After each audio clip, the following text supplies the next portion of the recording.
राधे राधे। आइए एक मिर्जापुरी कजरी सुनते हैं। पिया मेहंदी लिया द मोती झील से, जाए के साइकिल से ना। पिया मेहंदी लिया द मोती झील से, जाए के साइकिल से ना। पिया मेहंदी लिया द छोटी ननदी से पिसाए द।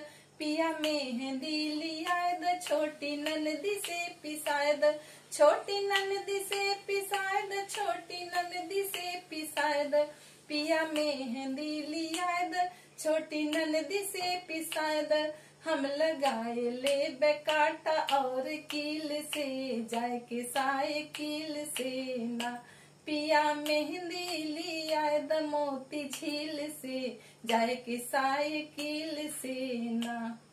पकड़ ले वे बागवान चाहे कटे चालान, पकड़ ले वे बागवान चाहे कटे चालान। हम छुड़ाए ले बे करके वकील से, जाए के साइकिल से ना।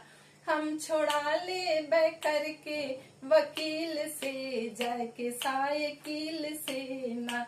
पिया मेहंदी लिया द मोती झील से, जाए के साइकिल से ना। पिया मेहंदी लिया द मोती झील से, जाए के साइकिल से ना।